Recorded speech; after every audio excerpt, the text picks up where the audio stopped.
सीमावादामुळे संपूर्ण जग त्रासलंय। दक्षिणेलाही सीमावाद धगधगतोय, मात्र महाराष्ट्राच्या उत्तरेला सीमांचा अनोखा समन्वय साधला गेलाय। त्यामुळे एक उडी मारताच तुम्ही दुसऱ्या राज्यात जाल। पाहुयात काय आहे हा प्रकार। तिकीट घर आपल्या राज्यात आणि रेल्वे पकडा गुजरात राज्यात। रेल्वे स्थानकाच्या एका बाजूला मराठी तर दुसऱ्या बाजूला गुजराती भाषा बोलली जाते। हे ऐकून तुम्हालाही आश्चर्याचा धक्का बसेल, मात्र हे खरंय। भारतीय रेल्वेच्या इतिहासात नंदुरबार जिल्ह्यातील नवापूर हे रेल्वे स्थानक महाराष्ट्र आणि गुजरात अशा दोन राज्यांमध्ये विभागलं गेलंय। नवापूर हे महाराष्ट्र आणि गुजरातच्या सीमावर्ती भागात येतं। ज्या स्थानकाचं तिकीट घर आपल्या राज्यात येतं, मात्र फलाट गुजरात राज्यात। आपण दोन राज्य, जिल्हे आणि तालुक्यांच्या सीमा पाहिल्या असतील, मात्र इथे चक्क रेल्वे स्थानकच दोन सीमांमध्ये विभागलं गेलंय। या सीमांची इथल्या प्रवाशांनाही सवय झालीये। इथे दोन राज्यातील संस्कृतीचा समन्वय आणि सलोखा जपला गेलाय।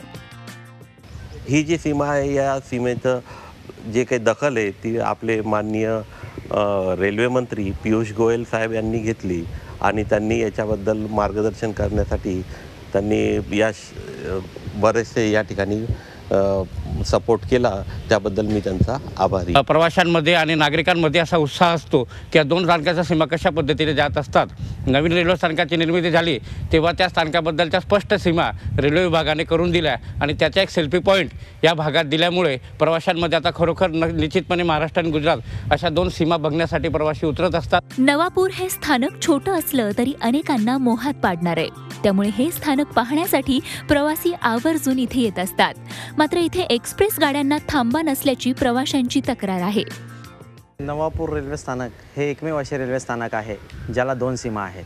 ही गोष्ट जेव्हा भारताचे रेल्वे मंत्री पियुषजी गोयल यांना माहीत झालं, त्यांनी ट्विट करून नवापूरला भारत देशात एक वेगळी ओळख दिली, म्हणून मी त्यांना धन्यवाद देतो आणि त्यांना एक विनंती देखील करतो की लांब प्रवासाच्या गाड्यांना इथे थांबा देतील अशी मी त्यांच्याकडून अपेक्षा करतो। नवापूरला थांबे फार कमी आहेत। खऱ्या अर्थानं मंत्री साहेबांना एवढंच सांगेन की त्यांनी इथं खुद्द दखल घेतली तर तीच दखल आपल्या रेल्वेंना थांबा म्हणून देखील घेतली पाहिजे की सर्व प्रकारच्या गाड्या या ठिकाणी थांबल्या पाहिजेत आणि जेणेकरून प्रवाशांना सगळ्या प्रकारची सोयीसुविधा मिळतील, त्यांच्या सुखसोयीने त्यांना त्या ठिकाणी प्रवास होईल, अशा पद्धतीने सर्व रेल्वेंचा या ठिकाणी थांबा व्हायला पाहिजे।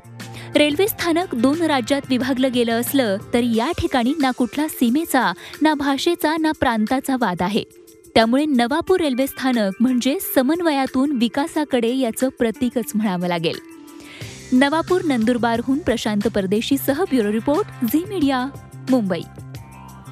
झी 24 तास रहा एक पाऊल पुढे।